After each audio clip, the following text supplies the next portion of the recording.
சொக்கநாதன் பெற்றெடுத்த பிள்ளையாராம்.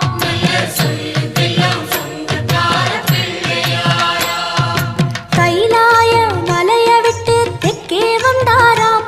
இந்த பிள்ளையாரு பட்டி கண்டு இருந்து விட்டாராம்.